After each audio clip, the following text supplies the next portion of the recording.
Salut les traders, j'espère que vous avez passé une bonne semaine pleine de PV. Il est temps de voir comment la méthode s'est comportée durant la semaine du 7 au 11 avril.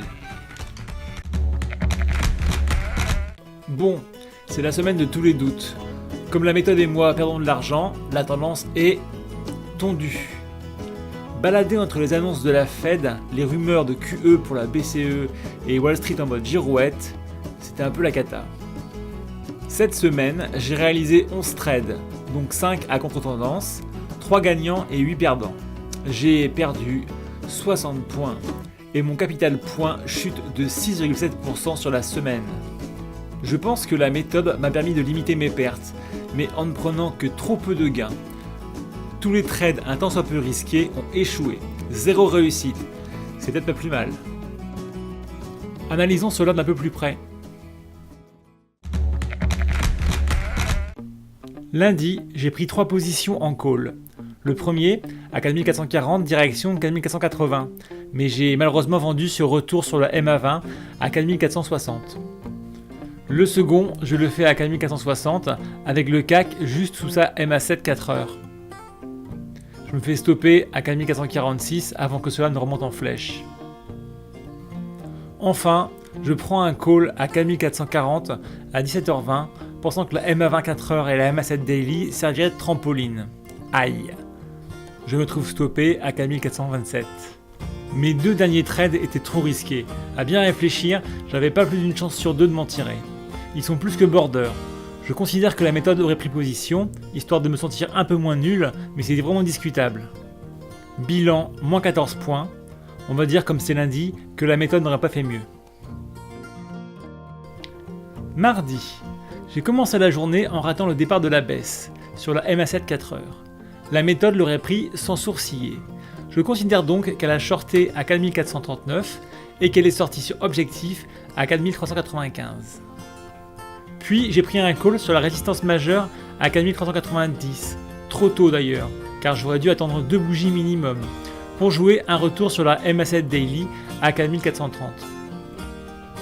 La méthode s'est également positionnée 10 minutes plus tard et vise le même objectif. Ayant un peu paniqué à l'ouverture de Wall Street, j'ai fermé mon trade à 0, pour le rouvrir en me disant que je devais jouer comme la méthode. Ce troisième trade en call, pris à 3493 pour jouer 4430, est payant. Je n'ai pas réussi à sortir sur objectif et j'ai préféré sortir à 4421. La méthode, elle, est sortie sur retour sur la MA20 à 4418. Au final, 28 points sur 2 trades. La méthode en rafle 68. Belle journée. Mercredi, j'ai pris 2 shorts pour jouer la MA7 Daily et les 4440 en résistance pour un retour sur les 4400. Le scénario était probable, mais les marchés en ont voulu autrement. Premier short à 4434, stoppé à 4450, pendant que les cours passaient à la hausse, la MA20 4 heures et la MA7 Daily. Pas de regret, c'est le jeu. Second short vers 16h à 4440. J'y ai cru jusqu'au fixing, mais le CAC a décidé de ne pas baisser, du moins pas tout de suite. Cette position était vraiment risquée vu la journée. J'aurais tout autant pu jouer la hausse, ce qui veut dire qu'il ne fallait pas y aller. Je n'ai pas réussi à sortir de ma position sur timeout, me disant qu'on verrait bien cela après manger.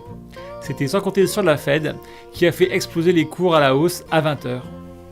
Bilan de la journée, moins 28 points, c'est moins la Fed qu'hier. On va dire, pour me consoler, que la méthode n'aurait pas fait mieux. Faut bien aussi qu'elle aille manger. Jeudi, beaucoup de volatilité pour cette séance. En prenant des risques, on pouvait se faire 95 points. Mais voilà, les risques, j'en ai déjà pris pas mal, et à chaque fois, je me suis fait censurer. Donc, j'ai évité de prendre le toboggan de 4465 à 4415, ainsi que l'ascenseur pour remonter à 4450. La méthode m'a au moins fait éviter 2 bêtises. Coller sur 4440, sur le toboggan, et shorter au même niveau sur 4440.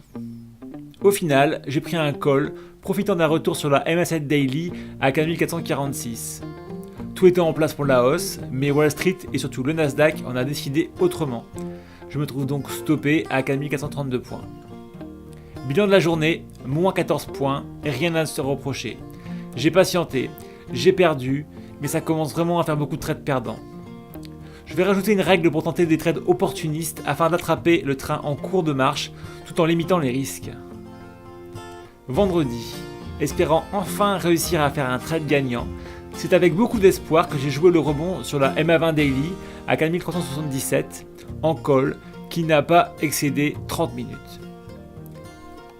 Je me fais donc stopper 10 points plus bas, mais sans regret. Ça se tente et c'était conforme à la méthode. Je me repositionne à la hausse à 4350, un point idéal de rebond qui aurait également pris support sur la borne basse d'un flag 4 heures. Mais voilà, Wall Street en a décidé autrement, avec un Nasdaq qui passe de moins 1% à 0% en moins de 20 minutes. Stop à 3339, la poisse. Bien sûr, j'ai voulu faire mon malin et j'ai mis mon stop à 3330. Après, j'ai testé la nouvelle règle, le trade opportuniste, vraiment mouton pour le coup, qui consiste à suivre les excès. Entrée à 4360 pour une sortie à 4365. En étant moins gourmand, j'aurais pu faire bien mieux, mais avec des si. Bilan, moins 32 points, la méthode est à moins 22. Passons maintenant au trade parfait. Cette semaine, en respectant la méthode, on pouvait ne perdre que 10 points sur 12 trades. Et moi j'en perds 60. Efficacité, 0, c'est peu de le dire. Deuxième semaine assez complexe à trader, avec des vrais faux retournements tous les jours. Solde mensuel, moi 912 points, la méthode 1037 points. Mardi, elle avait atteint l'objectif avec 1101 points, comme quoi ça va vite dans un sens comme dans l'autre. Allez courage, le mois n'est pas fini. Cette semaine, j'ai encore pris trop de risques en profitant qu'on était très border pour prendre position. Ça aurait pu payer, mais rien n'y a fait. Au final, la sanction tombe irrémédiablement. La méthode mouton, c'est pas mal, mais faut pas se tromper. Mon problème est de n'avoir pas osé couper des positions à perte, toutes petites pourtant, alors qu'elles étaient en time-out. Il faut absolument que je respecte la date de péremption des trades qui ne décollent pas, quitte à rater le train. Enfin, j'ai regardé des envolées de cours de près de 40 points à la hausse comme à la baisse, sans oser suivre le troupeau. J'ai rajouté une clause pour définir des notions de trade opportuniste, à considérer comme du bonus. Sur ce, je vous souhaite une excellente semaine de trading. Abonne-toi!